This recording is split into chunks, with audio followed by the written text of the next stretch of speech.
Thank you. Just thinking about startups and what have you. Funding is obviously one of the most important things. I'm assuming anyone starting a business. Would you recommend focusing on the environmental impact of that business and the environmental strategy, the sustainability of that new organisation in terms of trying to secure funding? Other funding sources out there which you want to should look for get out money on the basis of the environmental report. That's a really good question. Most environmental mistakes are made right at the very, very beginning because they aren't written into the business plan.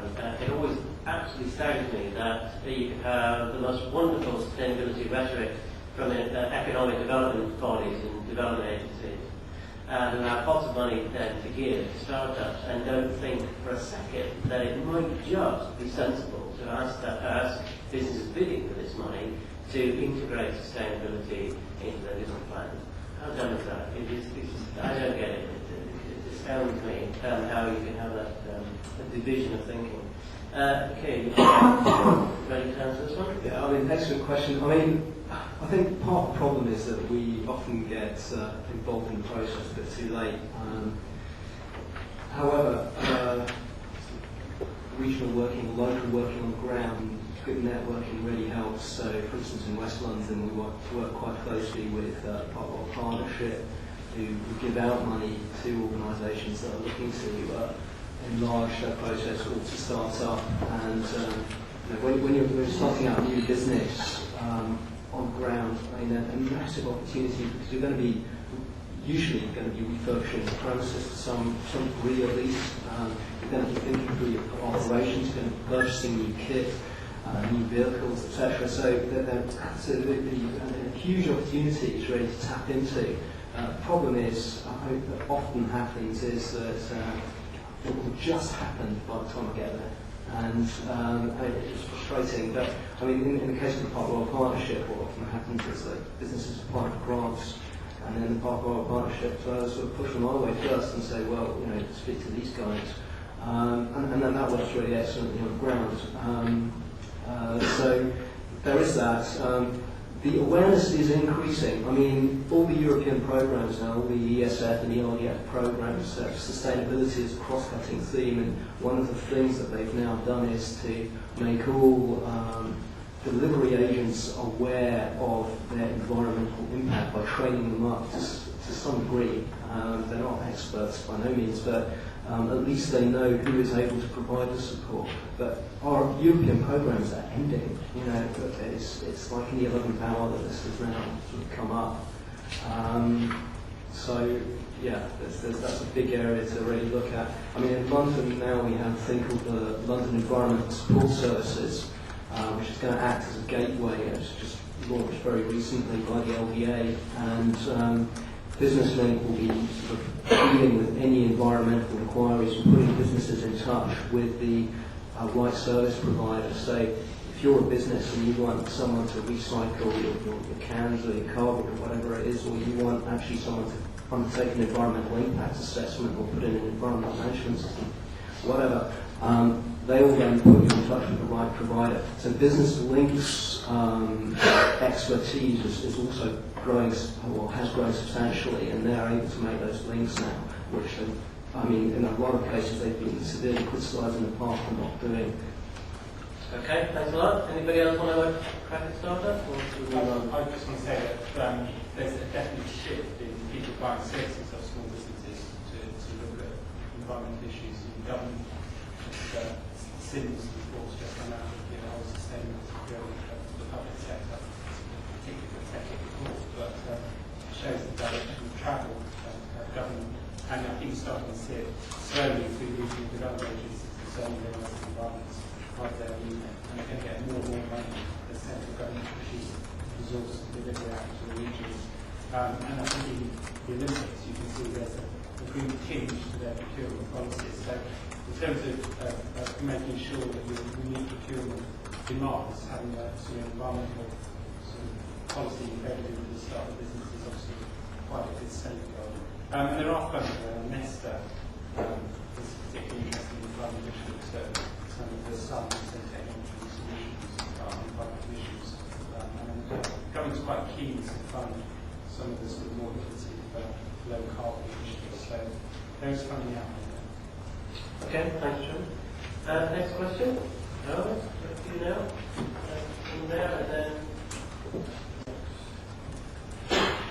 I'd like to ask if there are any models in the SME arena for providing advice that the environmental management, energy management sector should have a good hard look at. I mean, there are more mature parts of industry like finance management and stuff like that providing advice to the SME sector.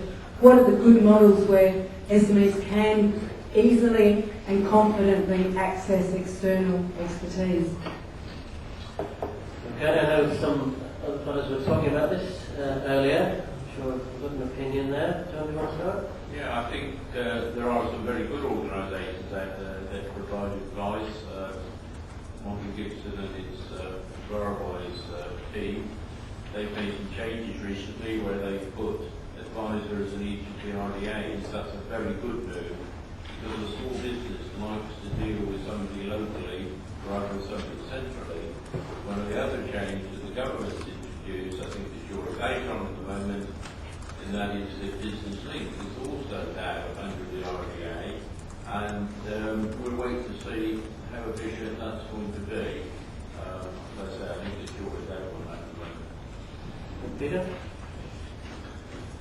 I think there's sort of two ways it happens. One is through sort of small-scale local networks. I mean, we're a small organisation based in South East London. We get inquiries coming to us from sort of Chamber of Commerce and through the local authority and through sort of referrals through the local businesses talking to each other. Beyond that, there are things that would come through Business Link and larger networks. And here, just mentioned we've got a new model in London for a central gateway, where hopefully things will be sort of channeled through the central gateway out to all the small organisations. But certainly it's quite a confusing mess.